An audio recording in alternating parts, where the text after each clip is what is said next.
guys, and welcome back to my channel. This is Too Cute for Cancer. My name is Jody, and I have been living with stage 4 metastatic breast cancer, triple negative, for 9 years now, and it's been a journey.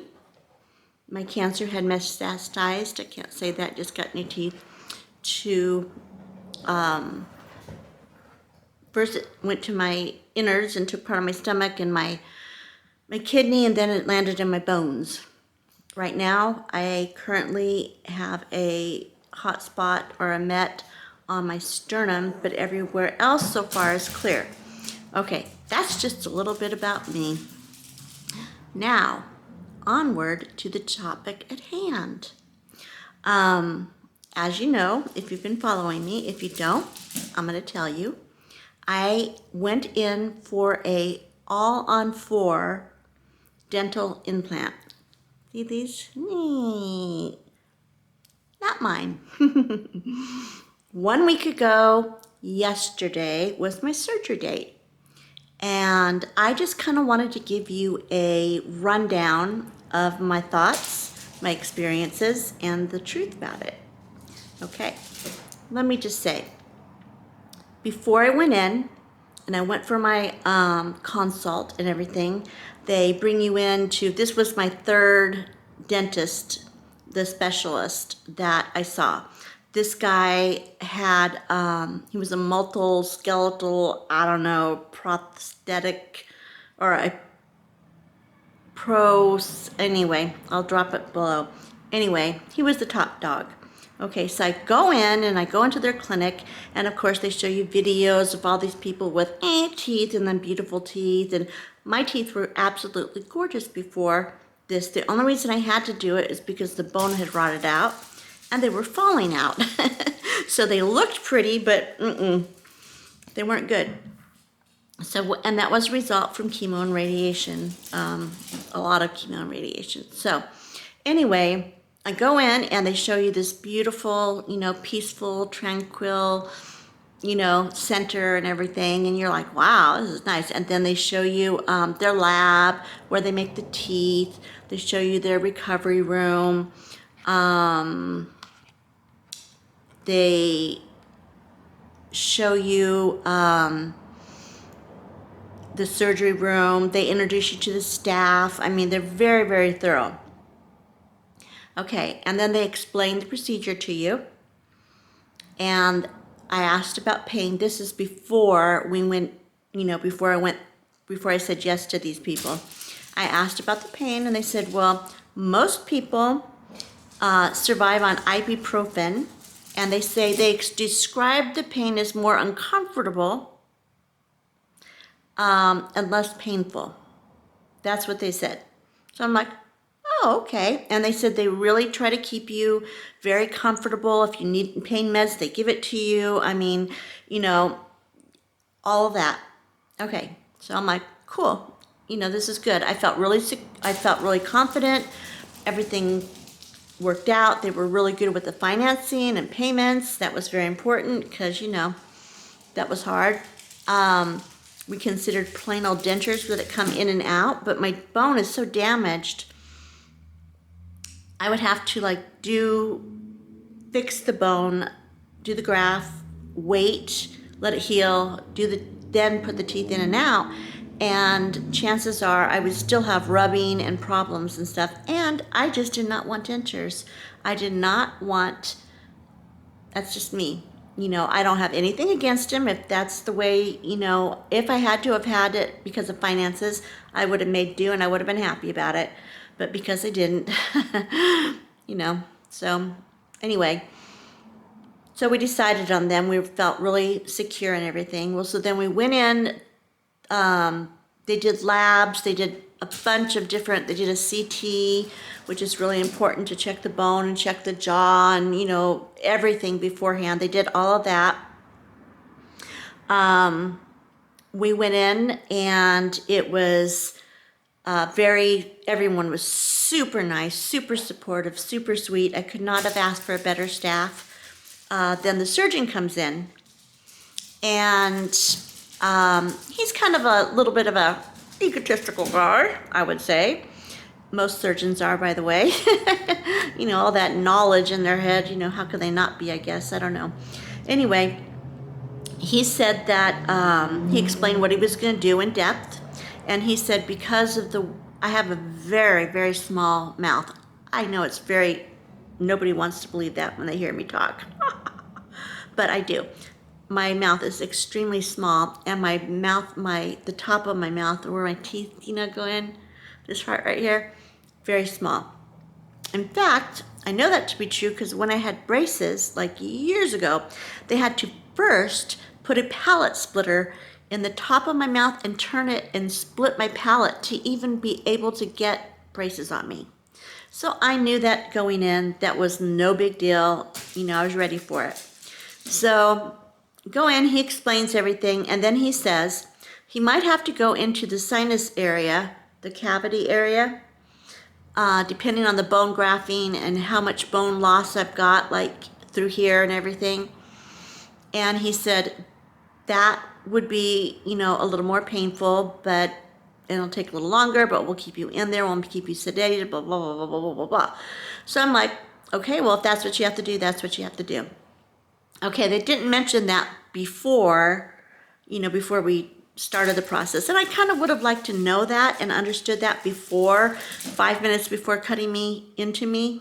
So that was kind of I wasn't thrilled with that. Okay. Then he says, okay, I tried to vlog, and he goes, oh no, Bentley, sorry.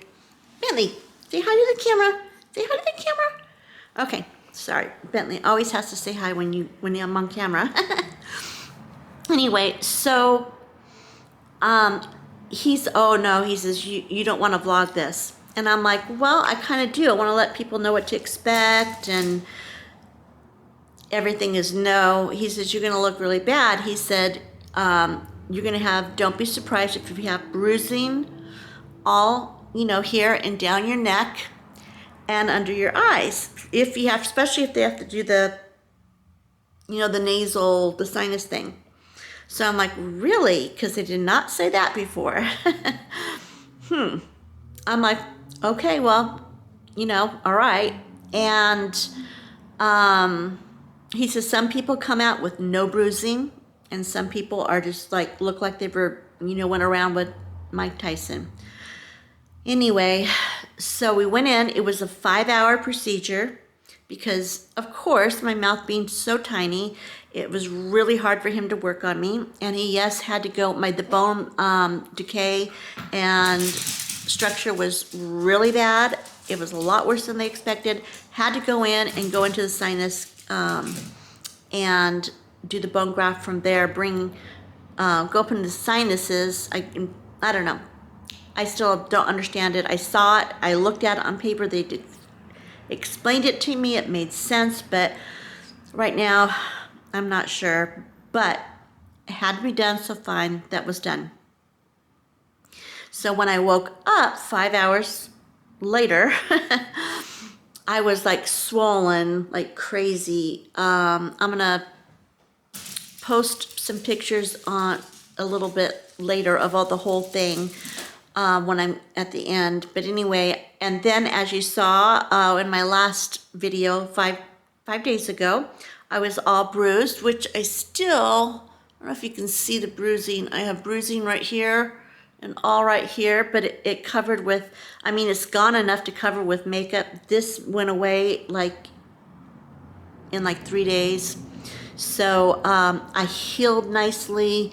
The pain for, I would say, up the fourth day, the third and the fourth day after the pain meds wear off, you're in a lot of pain. You're like, what happened? And it's more not really your teeth pain or your bone pain, it's your jaw from being open, at least for me. Everything else felt like it was healing nicely. I mean, it was not at all as painful as what I thought it was going to be inside my mouth. Now, outside my mouth, like right through here, yeah, that was pretty painful. So, that was 1 week ago, and I would say I stayed down the whole time. I just, because I was so swollen and I didn't want to be seen by anybody, obviously. And then my body was tired. It's exhausted from going through that. It was like in shock, I think. So there was that, and then there was the pain medicine. They kept me going with pain meds. They didn't give me any problem with that. All their concern was is that I was comfortable. And you know what? That is not always so in the medical community. So anyway, and of course I've got my fake ones in right now, my temporaries, which again, I thought the temporaries would look like horse teeth or something.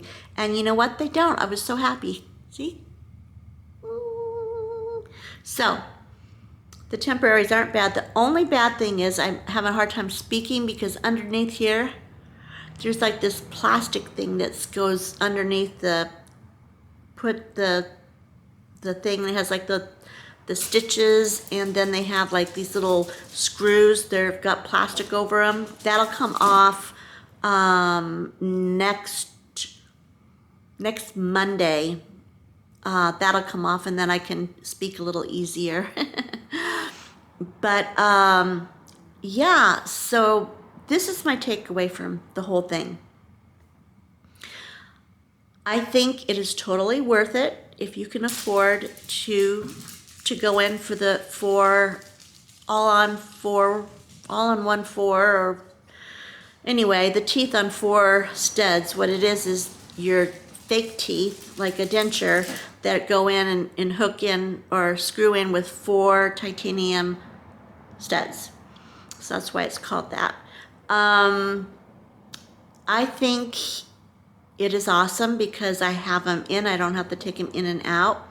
I am in no tooth pain. Like before, I was in so much like toothache pain. I mean, oh my gosh, I did not realize how horrible it was until it was gone.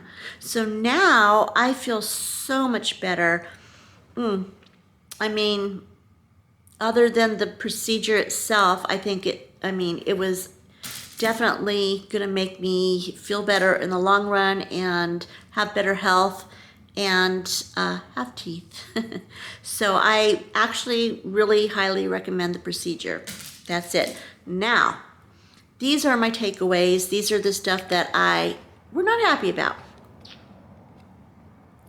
I didn't like that the option or the possibility of going into the sinus cavity and doing anything extra was not explained to me beforehand. I thought that was dirty pool telling me 5 minutes before I go in to have it done. I think that should have been in full disclosure and explained to me before the day of surgery. So that was one mark that I wasn't thrilled about. The second mark is I've had other people that have had the same procedure and they said they had no bruising, everything was fine. Okay, now I think that because I know I bruise easy and I know I had a small mouth and they had to do a lot of extra work, and he did warn me about the bruising. Now see, that's the second thing. I don't mind about the bruising. I don't mind that they had to do that. That's fine.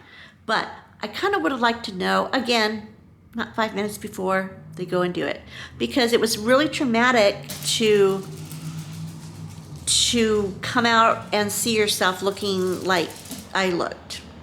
I mean, I was all packed, and when the first time they come out before they give you your teeth, you have no teeth, so you just have, the stuffing in there and everything, and you look kind of, you're wrapped up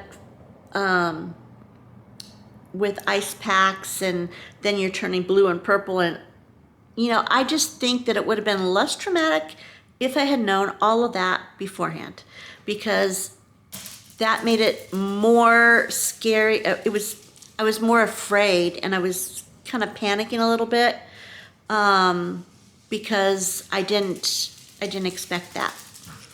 So 2 things I think that they should have done differently, and I think that was, I don't know if they just they just don't think of those things when they're doctors. Like, oh yeah, that's no big deal. Well, she's gonna have beautiful teeth when she comes out, so who cares, you know? I don't know. But on the review, when when you give your paper back to tell them, what you liked and didn't like, I'm gonna put that down, and I'm gonna also speak to them and say, you know what, I'm a cancer patient and I've been through a lot of things and stuff, and here's some things that you could do to make it a little bit easier on us.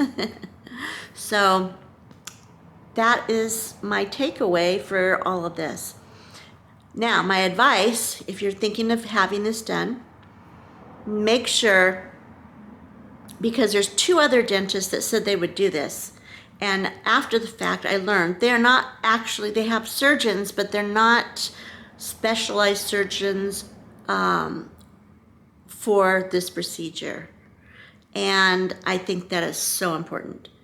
Go and make sure you investigate what kind of work they've done, how many times they've done this, if they are going to go into your sinus cavity, if they're going to use a cadaver. That's another option that I did not know about until the last minute. In some cases, they use a cadaver bone to do the bone grafting. And so that's another thing you need to ask about that. So ask a lot of questions, do a lot of research, watch a lot of YouTube. That's why I'm doing this YouTube, so you guys can know and so you guys can be prepared and see it from a patient's view and not just the doctor's view. So make sure that your surgeon knows what he's doing and he's got a good standing. Look at his failure rates or his background, his everything. Look at all of that, because I did, not this one, but one of the dental places, the guy, I looked back and he had malpractice, and I mean, on the patient reviews, he had no good reviews. I mean, so make sure you do that. And it would be really good if you could ask the place that you go, ask if you could talk to one of the patients that have already had their mouth done. Ask if you could, give them your number and see if they'll call you back. You know what? They will, because I offered that and I will. So if anybody wants to call and ask me when they come in, I would gladly sit down with them. So, do your research, ask your questions, make sure that you are in the right hands, okay? And don't listen to people like, oh my gosh, I had a couple people say, oh, he butchered you. He did not butcher me. I'm sorry, I bruise easy. And all of this, there was extenuating stuff that he had, and I have an extremely small mouth. There's more to the story. So when people say, oh my gosh, this person butchered this person, you know what? Find out for yourself. That's all I can say. All right. So I think that's it for today, except for I wanted to give a shout out. I got the neatest present. I have a I have a P.O. box now. It's on my homepage in the description. And I would love it if you guys would send me a postcard from wherever you live. Just drop in. I would love to have postcards and see where all of my subscribers are. That would be great. If you could drop me a postcard or something, I would love it. Just so I could put it on my board. And let me show you something. I had one of our subscribers, one of our community people here, Mother of Rottweilers, Mother of Rots, I think it is. Anyway, she sent me this awesome, it is a tote bag. You can't see inside of it. Let me see. See, it's a bag. It's all insulated and everything in there. It's nice and thick, and it's got a picture of my dog. It has a picture of Bentley on it. Is that the coolest thing? So I could take it to the surgery center and put all my stuff in there. And then I got, woo! These are heavy-duty ceramic coasters. And also, my dog, which if you know me, I love my doggy. beyond words. This is Bentley. So she sent me this. Thank you so much. I love them. I've been showing them to everybody. They are out. I am using them as we speak. So shout out to Mother of Rots. You guys can maybe find her and say, like, kudos, that was really sweet. And if you'd like to drop me a postcard, I would love it. Okay, you guys, I am out of here. My mouth is starting to get tired. That's one thing, I'm still getting a little bit sore when I talk a lot. So I'm gonna end this vlog. Or is it a vlog? It's not a vlog today. Today is just a video. Confused. All right, now, if you are not already following my journey, I would like it. Yep, I would love it if you would hit that subscribe button and set your notification bell. See, I'm still talking funny. So you don't miss anything, okay? And you know what? Share my video. That also would help me out. I would like to reach more people, help more people, be an inspiration to more people with cancer, things that we all deal with, like our teeth, the different things that come up in life when you have cancer, or just in life in general, struggling through and suffering through. So you go ahead and hit that subscribe button, and I will catch you at Too Cute for Cancer next week. Bye.